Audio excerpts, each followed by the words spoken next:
오늘 이 아침에도 기도하며 하루를 시작하는 여러분 위해 우리 하나님께서 주시는 은혜와 평강이 함께 하시기를 간절히 소망합니다.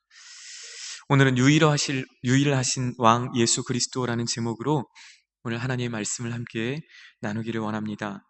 오늘 본문은 우리에게 너무나 익숙한 이야기를 들려줍니다. 동방으로부터 별을 보고 찾아온 박사들이 아기 예수님을 만나서 세 가지의 보배를 드린 바로 그런 이야기입니다. 인간을 구원하시기 위해 인간으로 오신 하나님이신 예수님, 우리 구주이신 예수님의 탄생과 함께 그 주변에서 일어나고 있는 또 하나의 이야기가 오늘 본문의 내용입니다. 오늘 본문 1절은 헤롯 왕 때로 시작하면서 이 사건이 실제 역사 가운데 이루어진 이름을 강조하고 있습니다. 신약 성경에는 이 헤롯이라는 이름이 자주 등장합니다. 본문에 나오는 헤롯은 헤롯, 대헤롯이라고 불리우는 안티파테르라는 사람의 아들로 헤롯이라고 이후에 등장하는 헤롯 가문의 창시자가 되는 사람이라고 볼 수 있습니다. 그는 그의 출신이 이두메라는 에돔임에도 불구하고 탁월한 정치 수완을 발휘해서 황제 옥타비아누스에 의해 유대의 왕으로 임명받았던 사람이 바로 오늘 본문의 헤롯입니다. 그는 과도한 세금을 징수하고 또 많은 건축에 유대인들을 동원해서 유대인들의 원성을 사기도 했지만 때로는 유대인의 민심을 얻기 위해 예루살렘 성전의 재건을 힘썼던 사람이기도 하였습니다. 또한 그는 로마와의 관계를 위해서 우호적인 관계를 유지하기 위해 가이사 황제를 위한 가이사랴를 건립하기도 한 사람이기도 했습니다. 다시 말해 이 헤롯은 자신의 야망을 이루기 위해 정치적인 성공을 이루기 위해서라면 매우 주도 면밀하게 자신의 일을 준비하고 또 수행해 왔던 사람이라 볼 수 있습니다. 그런 사실은 오늘 본문에서도 발견할 수 있습니다. 3절을 보면 헤롯은 어느 날 한 소식을 듣게 됩니다. 동방에서 온 사람들이 유대인의 왕을 찾고 있다는 것입니다.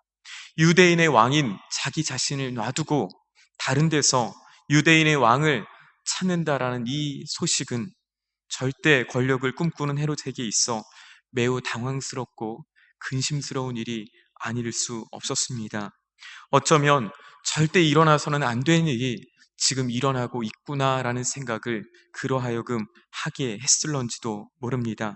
하지만 그는 그런 자신의 속내를 드러내지 않은 채 이 일의 진위를 확인하는 절차에 들어갔습니다.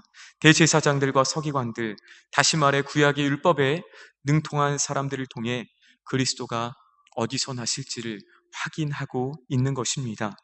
앞서 말씀드린 바와 같이 헤롯은 자신의 권력을 유지하기 위해 필요한 일을 치밀하게 수행하는 사람이었습니다. 만약 유대인의 왕 그리스도가 태어나시기로 예언된 곳이 유대 땅이 아니라면 그는 더 이상 그 들려오는 소문에 귀를 기울일 필요가 없었을 것입니다. 그런데 그들의 대답은 헤롯의 마음을 더 근심케 했습니다. 성경은 유대인의 왕 그리스도 메시아가 바로 유대 땅 베들레헴에서 나실 것을 예언하고 계시기 때문입니다. 헤롯은 이들의 말을 들은 이상 더 이상 가만히 있을 수 없었습니다. 그래서 오늘 본문에서와 같이 그는 동방의 박사들을 아무도 모르게 그가 있는 곳으로 불러 그들에게 말했습니다. 가서 아기에 대해서 자세히 알아보고 찾거든 자신에게 알려 달라는 것입니다. 그리고 그 이유는 자신도 그 유대인의 왕으로 나신 이에게 경배하기 위함이라고 말하고 있습니다. 이를 통해 우리는 헤롯이 얼마나 주도 면밀하고 그리고 얼마나 교활한 사람인지를 알 수 있습니다. 그는 마지막까지 자신의 속마음을 드러내지 않고 왕이신 예수님을 찾고 있기 때문입니다. 오늘 본문에서 우리는 두 부류의 사람들을 만날 수 있습니다. 이 두 부류의 사람들은 바로 동방에서부터 온 박사들과 그리고 헤롯입니다. 이들의 공통점은 모두 예수님을 찾았다는 데 있습니다. 실제로 이들이 인식했던 예수님도 거의 같습니다. 동방의 박사들이 찾았던 예수님은 누구십니까? 예수님은 왕이셨습니다. 예수님은 유대인의 왕 그리스도셨습니다. 그래서 그들은 고생스러운 먼 길을 마다하지 않고 찾아올 수 있었습니다. 세상의 왕인 헤롯 앞에서도 온 땅의 왕 되시는 그리스도를 말하는 것을 두려워하거나 주저하지 않았던 사람들이었습니다.